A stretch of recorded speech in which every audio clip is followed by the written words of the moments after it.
On my channel psychology world और यहाँ हम बात कर रहे हैं एंटी साइकोलॉजी की। और यहाँ हमारा second unit research methodology and stats, इसके टॉपिक्स हम यहाँ पे कवर कर रहे हैं। हम यहाँ पे स्टेप्स को देख रहे हैं कि किसी भी रिसर्च को करने में कौन कौन से स्टेप्स फॉलो किए जाते हैं, और जिसके अंतर्गत हम रिसर्च मेथड इस टॉपिक पर हम पहुँचे हैं। और हमारी लास्ट वीडियो में हमने चर्चा की थी रिसर्च मेथड के बारे में, और हमने देखा था कि 3 टाइप्स के रिसर्च मेथड्स के बारे में बतलाया गया है: experimental method, non experimental method and quasi method. यहाँ हमारी लास्ट वीडियो में हमने समझा था कि एक्सपेरिमेंटल मेथड क्या होता है, प्रयोगात्मक विधि किसे कहते हैं, और साथ ही हमने इसके टाइप्स के बारे में भी हमने चर्चा की थी। और हमने देखा था कि इसके 2 टाइप्स बतलाए गए हैं: laboratory experimental research and field experimental research. और हमने लेबोरेटरी एक्सपेरिमेंटल रिसर्च को हमने कंप्लीट कर लिया था। हमने इसके कैरेक्टरिस्टिक्स के साथ साथ हमने इसकी लिमिटेशंस को भी हमने देखा था, और इसको हमने काफ़ी डिटेल में हमने समझा हुआ था। आज की इस वीडियो में हम बात करेंगे फील्ड एक्सपेरिमेंट के बारे में, जो कि एक्सपेरिमेंटल रिसर्च का ये सेकंड टाइप है, फील्ड एक्सपेरिमेंटल रिसर्च। पहला जो टाइप है वो है लेबोरेटरी रिसर्च, और जो सेकंड टाइप है वो है फील्ड एक्सपेरिमेंटल रिसर्च। सबसे पहले हम इसकी एक डेफिनेशन दी हुई है कर्लिंगर के थ्रू, उसको हम यहाँ पे देख लेते हैं। कर्लिंगर बतलाते हैं कि क्षेत्र प्रयोग एक ऐसा शोध अध्ययन है जो वास्तविक परिस्थिति में किया जाता है तथा जिसमें एक या एक से अधिक स्वतंत्र चरों में जोड़ तोड़ उतना सावधानीपूर्वक नियंत्रित परिस्थिति में किया जाता है जितना कि परिस्थिति अनुमति देती है। अब हम इसको समझेंगे तब हमें ये चीज़ें क्लियर होंगी कि ये इसमें क्या कहा जा रहा है। इसको मैंने हमारे इंग्लिश मीडियम स्टूडेंट्स के लिए मैंने इसको इंग्लिश में भी ये डेफिनेशन यहाँ पे इंक्लूड करी हुई है, इसको भी हम देख लेते हैं। A field experiment is a research study in a realistic situation in which one or more independent variables are manipulated by the experimenter under as carefully controlled conditions as the situation will permit।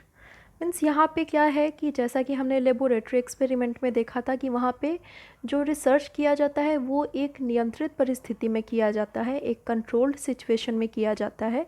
लेकिन उसका just opposite है ये, जब हम field experimental research के बारे में पढ़ते हैं तो यहाँ पे हम देखते हैं कि इसको कंट्रोल्ड सिचुएशन में नहीं, इसको रियलिस्टिक सिचुएशन में इसको किया जाता है।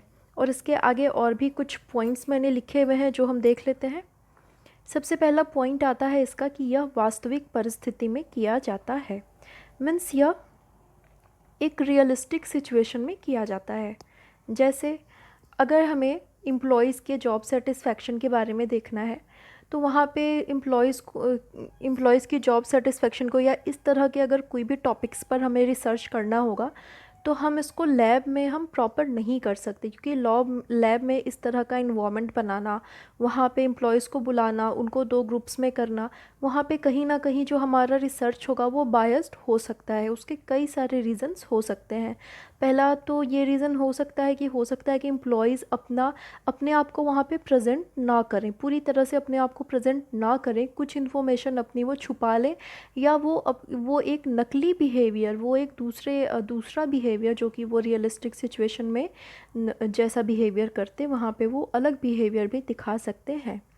तो वहाँ पे क्या होता है कि जो हमारा रिसर्च होता है वो बायस्ड हो जाता है, और हमारे रिसर्च से जो कंक्लूज़न मिलता है वो भी बायस्ड हो जाता है, मीन्स त्रुटिपूर्ण हो जाता है, उसमें एरर्स आ जाते हैं।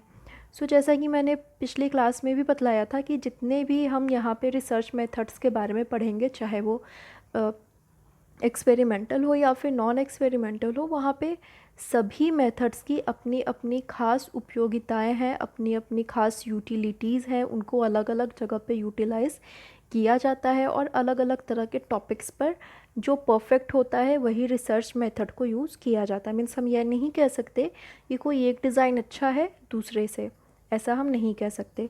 तो फील्ड एक्सपेरिमेंट रिसर्च वहाँ वैसी परिस्थिति में किया जाता है, बिल्कुल वास्तविक परिस्थिति में ही किया जाता है, क्योंकि जो सिचुएशन लैब में प्रॉपर बनाना, वैसा इन्वायरमेंट बना पाना अगर संभव नहीं हो पाता है तो वहाँ पे फील्ड एक्सपेरिमेंट को रेकमेंड किया जाता है। आगे हम देखते हैं कि इसमें स्वतंत्र चर में जोड़ तोड़ किया जाता है। क्योंकि ये एक्सपेरिमेंटल रिसर्च है, और एक्सपेरिमेंटल रिसर्च को जब हम पढ़ रहे थे हमारी लास्ट क्लास में, तो वहाँ पे हमने देखा था कि एक्सपेरिमेंटल रिसर्च में क्या होता है कि इसकी जो सबसे बड़ी क्वालिटी होती है वो होता है कि आईवी में मैनिपुलेशन किया जा सकता है।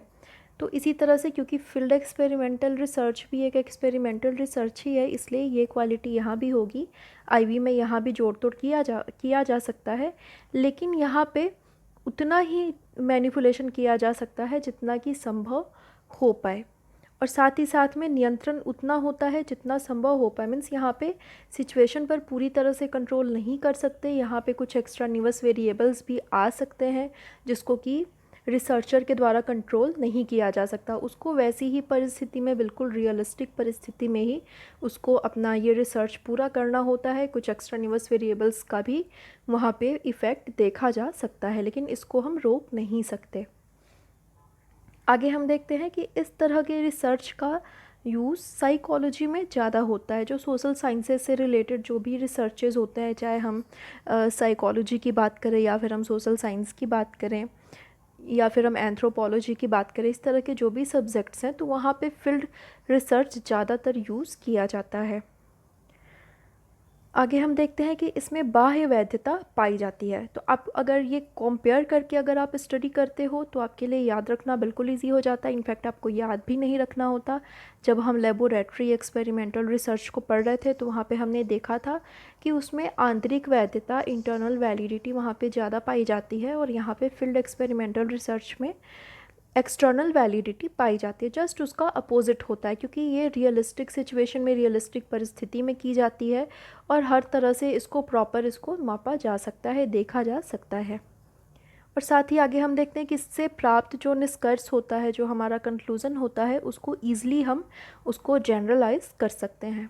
और लेबोरेटरी एक्सपेरिमेंटल रिसर्च को जब हम पढ़ रहे थे तो वहाँ पे हमने देखा था कि वहाँ पे उससे प्राप्त रिज़ल्ट को हम जनरलाइज नहीं कर सकते, लेकिन फील्ड एक्सपेरिमेंटल रिसर्च पे जो भी इसके अकॉर्डिंग हम जो भी रिसर्च करते हैं उसको हम हम जनरलाइज कर सकते हैं, क्योंकि यहाँ पे जो परिस्थिति होती है वो बिल्कुल ही रियलिस्टिक परिस्थिति होती है। वहाँ पे किसी तरह की कृत्रिमता नहीं होती, कोई भी बनावटीपन नहीं होता है। आईवी भी बिल्कुल क्लियर होता है।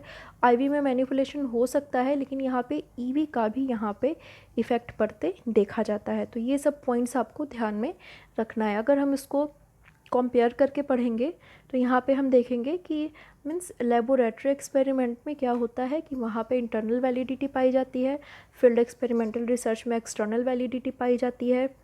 Laboratory experimental research controlled condition में किया जाता है, और फील्ड एक्सपेरिमेंटल रिसर्च जो है वो रियलिस्टिक सिचुएशन में किया जाता है। और लेबोरेटरी एक्सपेरिमेंटल रिसर्च से जो कंक्लूज़न हमें मिलता है उसको हम जनरलाइज नहीं कर सकते, लेकिन फील्ड एक्सपेरिमेंटल रिसर्च से हमें जो भी कंक्लूज़न मिलता है उसको हम ईज़िली जनरलाइज कर सकते हैं। अब आगे हम इसकी लिमिटेशंस के बारे में हम डिस्कस कर लेते हैं। सो लिमिटेशंस को भी हम कंपेयर करके पढ़ सकते हैं। जो चीज़ें वहाँ पे लेबोरेटरी एक्सपेरिमेंटल रिसर्च में जो चीज़ें उसकी क्वालिटी थी, वो चीज़ें यहाँ पर इसकी लिमिटेशंस हो जाएंगी। जैसे यहाँ पे हम पहला ये देखते हैं लिमिटेशन कि यहाँ पे प्रयोगकर्ता का परिस्थिति पर पूर्ण नियंत्रण नहीं रहता है।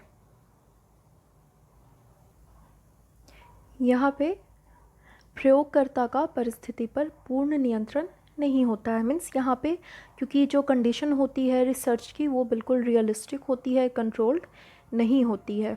और साथ ही यहाँ पे हम देखते हैं जो कि हमने ऊपर यहाँ इसकी क्वालिटीज़ में पढ़ा या फिर इसके कैरेक्टरिस्टिक्स में हमने पढ़ा है कि यहाँ पे बाह्य वैधता पाई जाती है, उसका ये लिमिटेशन हो जाता है कि यहाँ पे आंतरिक वैधता काफ़ी कम होती है। मीन्स यहाँ पे बाह्य वैधता होगी, एक्सटर्नल वैलिडिटी होगी, तो ऑफ कोर्स कि यहाँ पे इंटरनल वैलिडिटी काफ़ी कम होगी।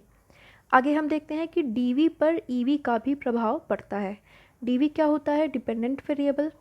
ईवी क्या होता है? एक्सट्रानिवस वेरिएबल। क्योंकि जब हम लेबोरेटरी एक्सपेरिमेंट कर रहे होते हैं तो वहाँ पे हमें सिर्फ आईवी का डीवी पर इफ़ेक्ट को हमें चेक करना होता है। IV 2 या 2 से अधिक भी हो सकता है, और उसका DV पर क्या इफ़ेक्ट पड़ रहा है उसको हम देखते हैं। और वहाँ पे जो भी एक्स्ट्रानिवस वेरिएबल्स होते हैं, बहुत सारे एक्स्ट्रानिवस वेरिएबल्स होते हैं जिनका कि हमें इफ़ेक्ट नहीं देखना होता, उसको रिसर्चर के द्वारा कंट्रोल कर लिया जाता है, क्योंकि वहाँ पे नियंत्रित परिस्थिति में लेबोरेटरी एक्सपेरिमेंट को किया जाता है। और इसका जस्ट अपोजिट हो जाता है यहाँ पे फील्ड एक्सपेरिमेंटल रिसर्च में। क्या होता है कि यहाँ पे क्योंकि रियलिस्टिक सिचुएशन में, रियलिस्टिक कंडीशन में यहाँ पे रिसर्च को कंडक्ट कराया जाता है, इसलिए यहाँ पे DV के साथ साथ यहाँ पे क्या होता है कि यहाँ पे क्योंकि रियलिस्टिक कंडीशन में यहाँ पे रिसर्च को कंडक्ट कराया जाता है, इसलिए यहाँ पे रिसर्चर का कंडीशन पे पूरी तरह से कंट्रोल नहीं होता है। थोड़ा बहुत कंट्रोल हो सकता है, लेकिन पूर्ण नियंत्रित परिस्थिति यहाँ पे नहीं होती है। इसलिए यहाँ पे रिसर्चर DV पर IV के इफ़ेक्ट को तो चेक करता ही करता है, लेकिन यहाँ पे ना चाहते हुए भी EV का भी इफ़ेक्ट हमें DV पर दिखता है। मीन्स कई सारे EV ऐसे हैं, EV का मतलब है एक्स्ट्रानिवस वेरिएबल, जिसको कि प्रयोगकर्ता रिसर्चर चेक नहीं करना चाहता जिसके इफ़ेक्ट को, लेकिन फिर भी वे अपना प्रभाव डालते हैं। लेबोरेटरी एक्सपेरिमेंट में क्या होता है कि EV को कंट्रोल कर दिया जाता है, लेकिन फील्ड एक्सपेरिमेंटल रिसर्च में क्या होता है कि EV पर भी पूरी तरह, क्योंकि सिचुएशन पर ही कंट्रोल नहीं होता, तो इसलिए EV पर भी पूरी तरह से कंट्रोल नहीं किया जा सकता। इसी तरह से आगे हम देखते हैं कि कुछ परिस्थितियों में IV में जोड़ तोड़ करना कठिन होता है तथा रैंडमाइजेशन कर पाना भी संभव नहीं हो पाता। यहाँ भी हम देखते हैं कि कुछ ऐसे सिचुएशंस भी होते हैं जहाँ पे IV को भी प्रॉपर हम मैनिपुलेट नहीं कर सकते। मीन्स मैनिपुलेशन तो होता है, लेकिन कुछ सिचुएशन में मैनिपुलेशन नहीं किया जा सकता। जैसे अगर किसी क्लासरूम में देखना है कि बच्चे कितना एग्रेसिव बिहेवियर करते हैं और किस तरह से क्यों एग्रेसिव बिहेवियर दिखाते हैं, वो कब एग्रेसिव हो जाते हैं, इस तरह के अगर इस तरह की स्टडी करनी है तो उसको लेबोरेटरी में नहीं किया जा सकता, उसको रियलिस्टिक सिचुएशन में ही वहाँ पे करना होगा। क्लासरूम में जाकर के ही वहाँ पे रिसर्च को कंडक्ट कराया जाएगा। और वहाँ पे सिर्फ किन कारणों का प्रभाव पड़ा इसका तो अध्ययन किया ही जाएगा, साथ में वहाँ पे एक्सट्रानिवस वेरिएबल्स का भी वहाँ पे प्रभाव पड़ेगा। और साथ ही यहाँ पे कई बार कई सारे ऐसे रिसर्चेज में ये रैंडमाइजेशन भी संभव नहीं हो पाता, क्योंकि रैंडमाइजेशन एक्सपेरिमेंटल रिसर्च का एक बहुत ही मेन क्वालिटी है, बहुत बड़ा गुण है। लेकिन कई बार ऐसा होता है, कई बार सिचुएशन ऐसी हो जाती है कि वहाँ पे रैंडमाइजेशन को अप्लाई नहीं किया जा सकता।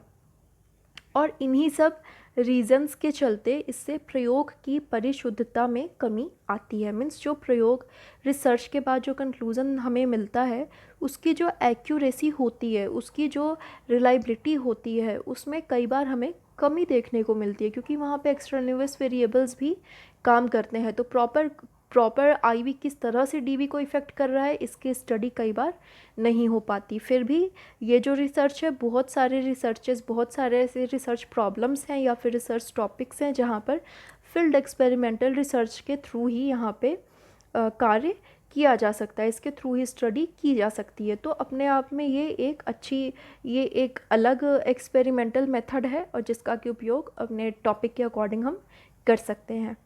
तो ये हमारा टॉपिक कंप्लीट होता है, फील्ड एक्सपेरिमेंटल रिसर्च। इसके साथ ही हमारा एक्सपेरिमेंटल रिसर्च का भी टॉपिक ख़त्म होता है। और नेक्स्ट वीडियो में हम बात करेंगे, नेक्स्ट वीडियो में जल्दी ही अपलोड करूँगी नॉन एक्सपेरिमेंटल रिसर्च पर, और वहाँ पर हम समझेंगे कि अप्रयोगात्मक विधि क्या है और उसके टाइप्स के बारे में हम डिटेल में हम चर्चा करेंगे। सो आज की वीडियो में मैं यहीं तक रखती हूँ। आप मुझे फेसबुक पेज और टेलीग्राम पे भी मुझे फॉलो कर सकते हैं। मैंने अपनी लिंक डिस्क्रिप्शन में प्रोवाइड करा रखी है। प्रीवियस वीडियोस को देखने के लिए आप प्लेलिस्ट में भी जा सकते हैं। प्लेलिस्ट का लिंक आपको आई बटन पे भी मिल जाएगा, और साथ ही आपको डिस्क्रिप्शन में भी प्लेलिस्ट का लिंक आपको अवेलेबल हो जाएगा। प्लेलिस्ट अभी हमने 3 प्लेलिस्ट बना रखी है। एक तो आपको इमरजेंसी ऑफ साइकोलॉजी, ये टॉपिक्स मैंने कंप्लीट करवा दिया है। इसके सारे वीडियोज़ आपको एक साथ प्लेलिस्ट में मिल जाएंगे। और रिसर्च मेथोडोलॉजी एंड स्टैट्स, इसमें जो भी टॉपिक्स मैं पढ़ाती जा रही हूँ, प्रॉपर आपको सारी वीडियोस एक साथ प्लेलिस्ट में मिल जाएगा। थर्ड वाली जो प्लेलिस्ट है वहाँ पे बुक रिलेटेड है। वहाँ पे जो इस बार 25 सितंबर को जो क्वेश्चंस आया उसका एनालिसिस किया गया है, कौन सी बुक से आपको प्रॉपर तैयारी करनी चाहिए, टॉपिक वाइज सिलेबस वाइज वहाँ पे बतलाया गया है। तो आपको जो भी वीडियो देखनी हो आप वहाँ पे जाकर देख सकते हैं। और अगर आपको वीडियो अच्छी लगती है तो वीडियो को आप लाइक कर दें, और अगर आपके कोई सजेशन हो तो आप मुझे कमेंट करके बता सकते हैं। डिस्क्रिप्शन में आपको मेल आईडी भी मिल जाएगी। अगर आपका कोई क्वेश्चन हो या फिर आपका कोई सजेशन हो तो आप मुझे कमेंट के साथ साथ आप मुझे मेल भी कर सकते हैं। सो आज के लिए इतना ही।